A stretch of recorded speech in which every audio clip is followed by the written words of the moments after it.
Ellavarkum Namaskaram. My dear State President,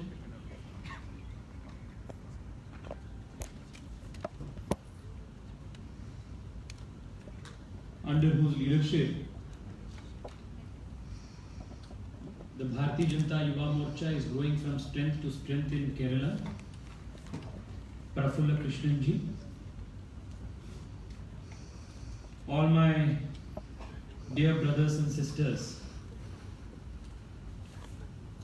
at the very beginning, I want to apologize on behalf of the organizers as well as personally for being so late to this program. One thing that you realize when you are in politics, especially during election time, is that you are not the master of your time. Today we were on dot, ready to leave and come and see all of you, but unfortunately we did not get permission to fly the helicopter, which is why we are late. The last 2 days, yesterday and the day I had come before, I had come to Chengalur. Yesterday was a whirlwind tour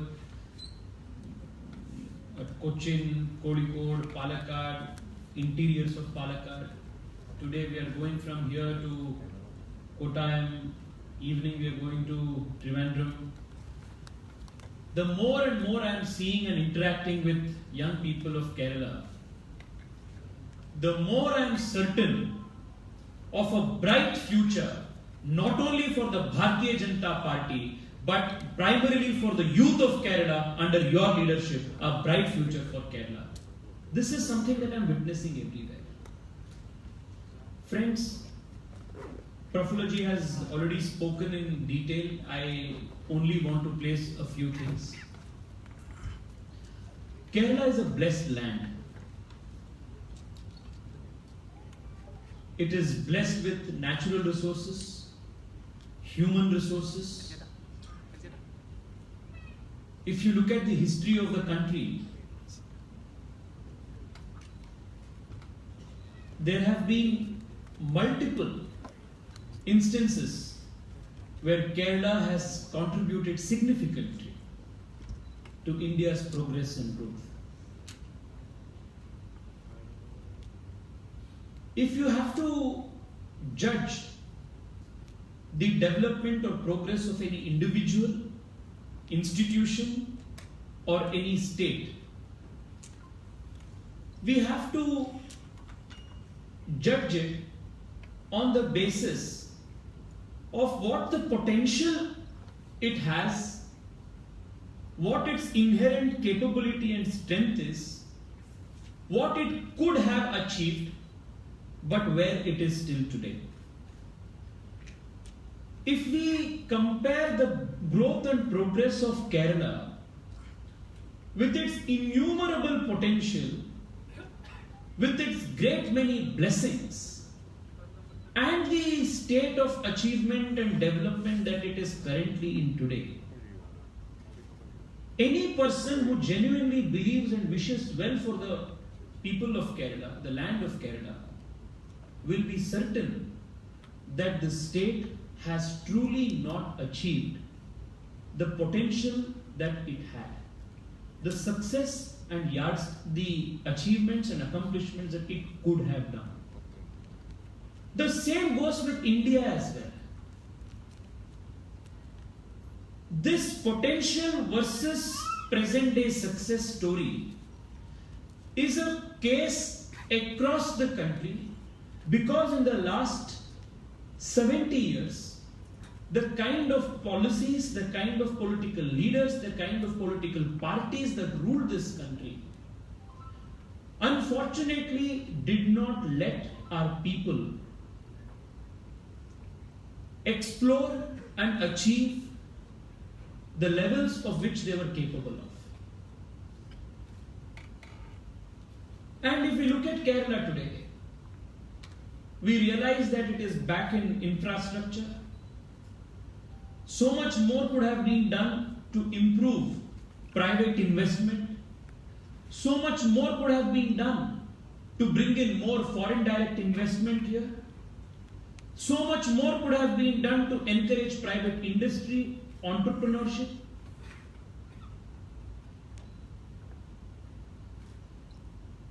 If you look at any young Keralite, after a decent education, their first choice of preference is to get a job outside of Kerala. Many go to Pune, Bangalore, Noida, Gurgaon, and the migration to Gulf is not something of today. It's a decade-long thing. It's a generational thing in Kerala.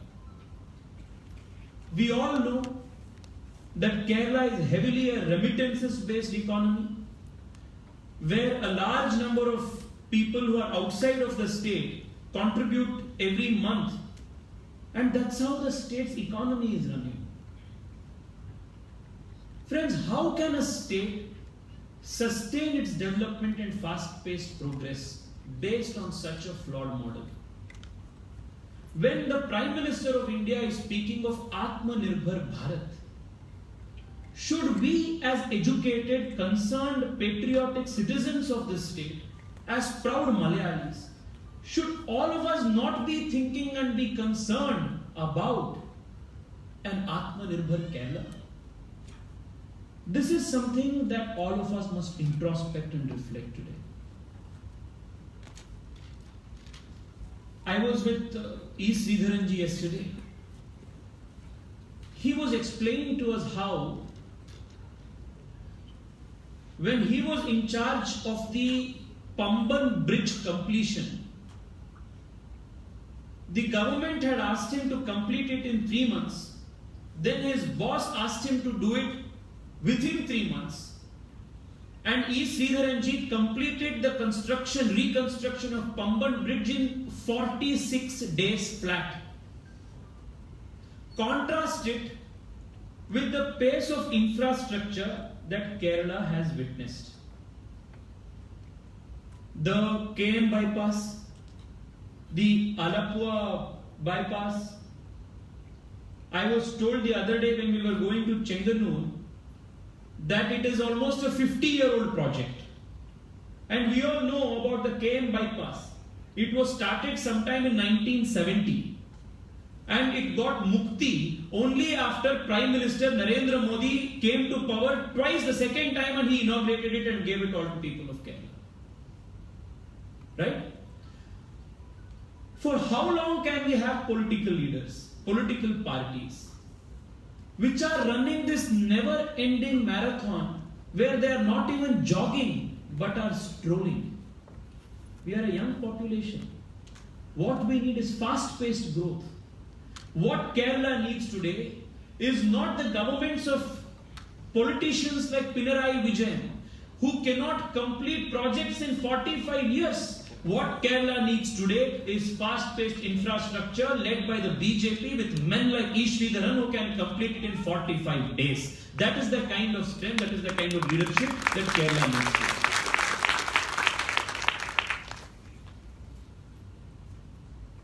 Friends, if you look at the country, because all of you are young, educated, you keep traveling everywhere. You travel outside of the country, you travel inside the country. We witness a stark change. We feel that there are some parts of the country where the pace of development is so fast, and we feel that sometimes we are stuck in a place where we are watching a sepia movie, while the rest of the country is marching ahead. The reason for that is because despite the best efforts and intentions of the central government, led by the Honorable Prime Minister Narendra Modi, state governments do not support those initiatives. And why don't they support it? They do not support it only because of their political egos. This is the same case in West Bengal, it's the same case in Kerala. Most of the central government projects most of the schemes of the Prime Minister are not implemented in letter and spirit with the pace it must be, because the local governments do not want to cooperate with the central government.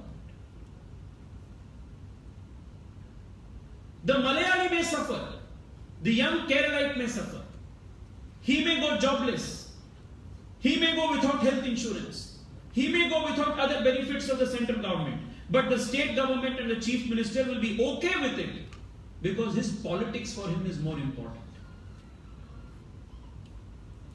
This is the same case that's happening in West Bengal, that's the same case that's happening in Kerala today. For how long should we let our futures as young people be determined by the petty egos of state politicians like this? Should we not question this? Should we not be protesting against this? And this is a typical communist culture, my dear friends. The communists have always believed in confrontation than cooperation. Because when they create a narrative of confrontation, they can become leaders and they can do their politics. When everybody cooperates with each other, there is no space for politics. There is no space for dadagiri and netagiri. Look at the way communists have destroyed all things across the world. You name me one country where communism has flourished and thrived, where the people are happy.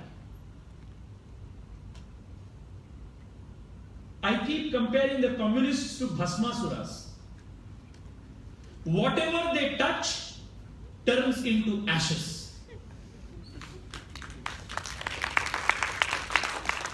The communists destroy institutions, they destroy individual liberty, they destroy our culture, they destroy languages, they destroy everything that is good. Because inherently there is nothing good about communism. And this government here, unfortunately in Kerala, last 70 years, we have had either the communists or their chief copycat, the Congress, in power continuously for 70 years. The UDF and the LDF are the two sides of the same coin.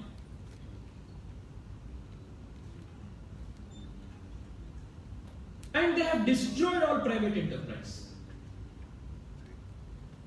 And whatever little government jobs are available, through the PSC, you know how they appoint and who gets appointed.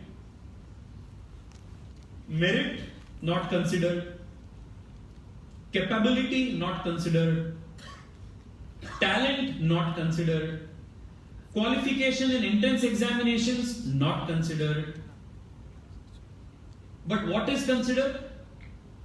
Whether you are relative of a communist minister. If then you will get a job even if you do not have merit, even if you have not passed the examination, even if you do not have any qualifying criteria. What else is the PSC scam here in the state? And you know, this practice of appointing relatives and kith and kin to important government positions is not something unique to Kerala. It is a standard operating procedure of all communist dictators all around the world. Do you know Kim Jong-un, the dictator of North Korea? He also appoints his sister, sister-in-law, father, father-in-law, father-in-law, sister, everybody to important government offices. In the same way, in Cuba, in Venezuela, in all other parts of the country, wherever you see a communist dictator in charge, they appoint their kith and kin and relatives. The same SOP is followed by the local dictator, Pinarayi Vijayan. This is a communist textbook. And communists have a hatred for local culture and tradition. First, they destroy the economy. They keep everybody poor. Next, they attack on the local culture. We are witnessing what is happening in Kerala today. Our temple culture, our language, our vibrant traditions. All of these are being attacked. In the name of new narratives. Why a temple culture will attack the Sabrimala issue? They said, no, this is women empowerment. In the garb of women empowerment, they want to destroy a temple culture. But are they really concerned about women empowerment? No. They are hypocrites of the first order. And I wouldn't want to go beyond one example to demonstrate this. In these elections, the highest number of tickets, the seats given to women candidates is not by Congress, not by communists, but the highest number of tickets given to women candidates is by the Bharatiya Janata Party, the BJP, the NDA. 17 women have given 3 women. Real women empowerment happens when you give them a voice, make them our representatives, send them to parliament, send them to assembly. Real women empowerment happens through giving them education, giving them financial independence, giving them strength so that they can decide what is right for them. It is not by, in the garb of women empowerment, destroying temple culture, destroying traditions. Friends, I come from Karnataka. Every year, lakhs of Ayyappa devotees come to Sabrimala. When this whole drama was happening on television, every day, women of Kerala, women of Karnataka, all bhakts of Ayyappa were praying every day so that this temple culture will not be destroyed. On behalf of all of them, on behalf of the millions and millions of Ayyappa devotees, I want to salute and I want to place my reverent pranams at the feet of all the mothers and sisters of Kerala, the Matru Shakti of Kerala, who fought and ensured that the temple tradition continued.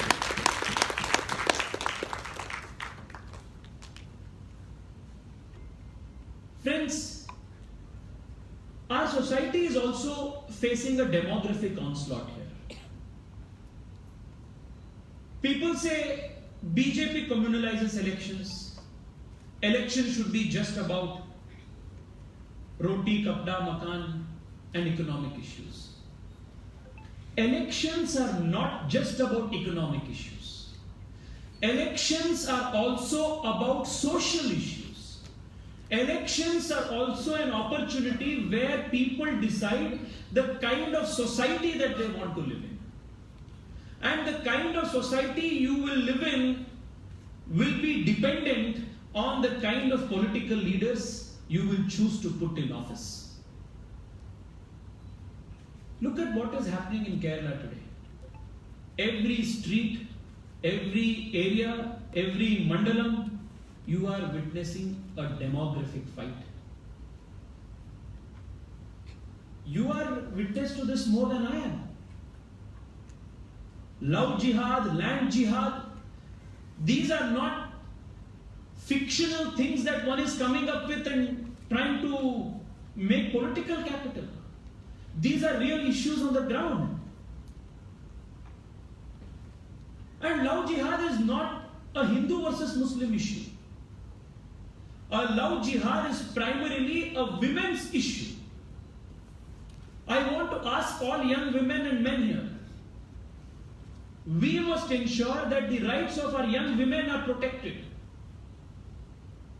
Because if a non-Muslim woman is allured fraudulently to marry a Muslim man, then she loses all her rights to inheritance, to property, to divorce, which she would otherwise have had if she were to marry a Hindu or a Christian or any other person.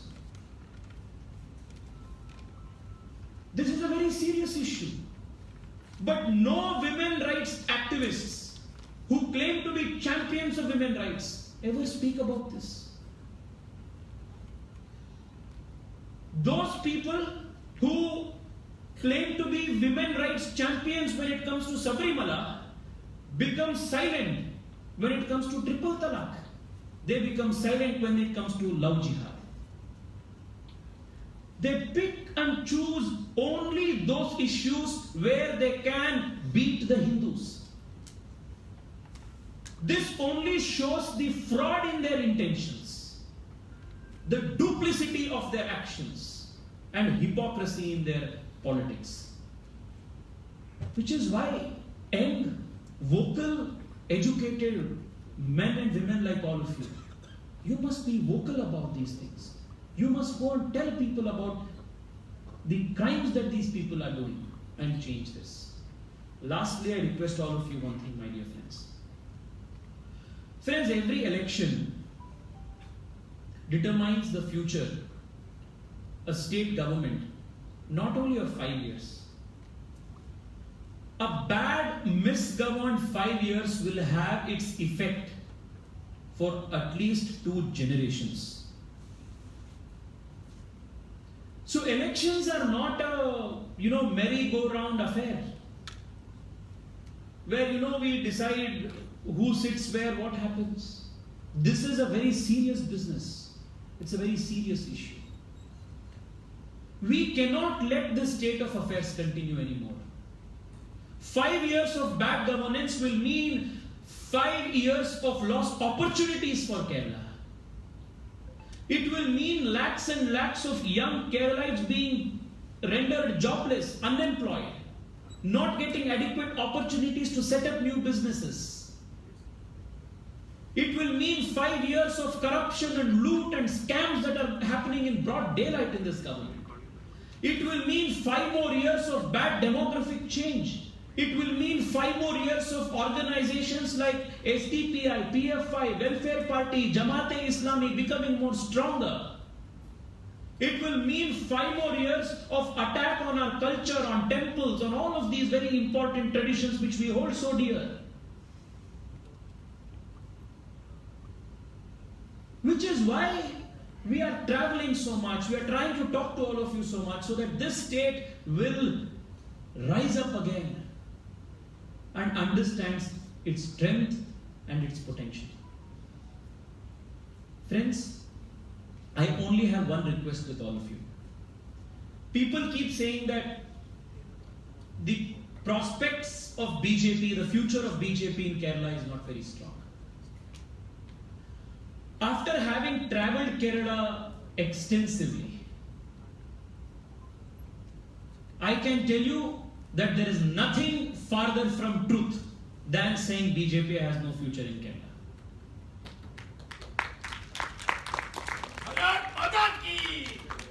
This is the same allegation that all our opponents have continuously made.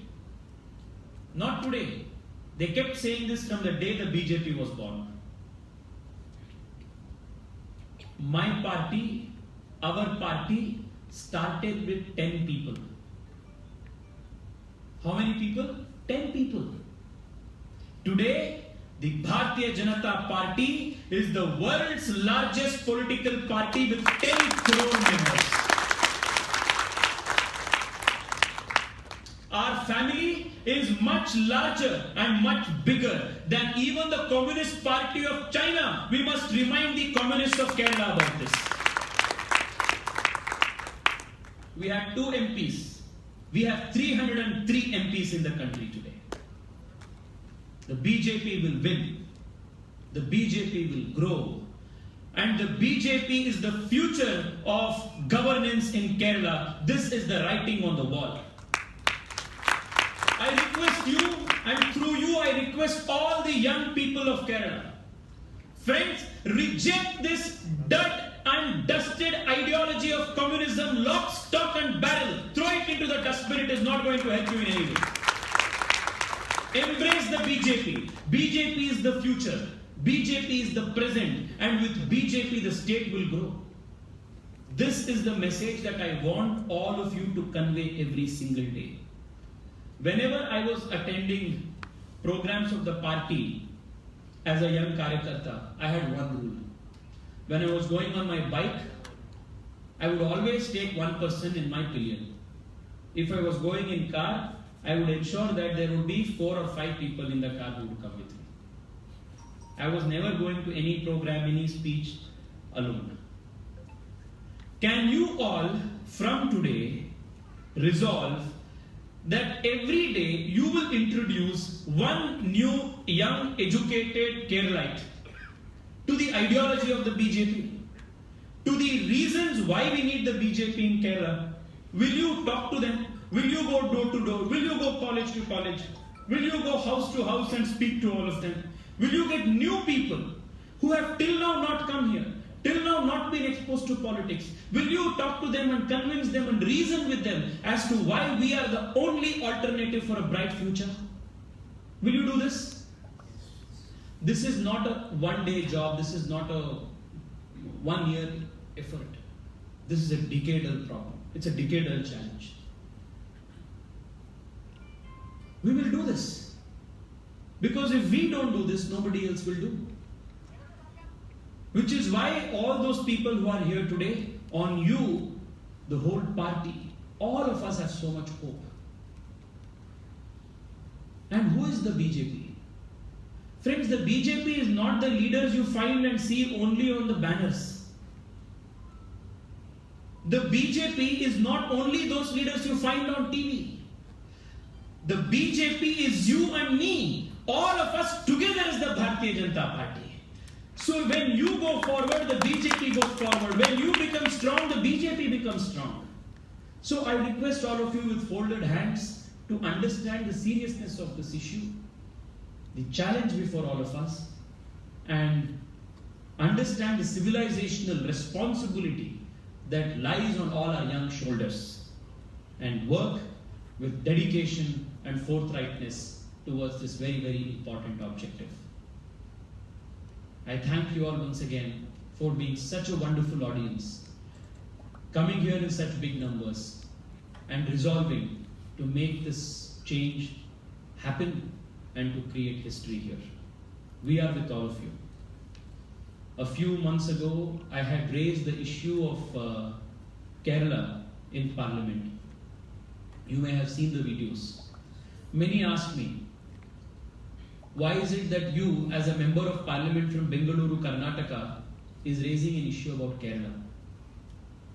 I said, until that time where Kerala will send its Lok Sabha MPs from the BJP, all 303 MPs of the party will be with all the nationalist people of Kerala. We will be your voice in the Lok Sabha. We will fight for your rights. We will fight for your issues. And unlike Rahul Gandhi, who has come to Kerala because he was afraid that he will lose in Uttar Pradesh. He came here not because he wanted to come, not because he loved the Keralites, not because he loved the Malayalis. He came here because he was scared that he will lose in his own hometown. He came here out of convenience. We are not coming here because we are scared. We are coming here because we love you. We care about this culture. We are coming here not out of convenience, but we are coming here out of conviction. This is the difference between the BJP and the Congress. We are all with you, my dear friends. The time is yours. The future is yours. The future is the BJP, and you are the BJP. Thank you so much.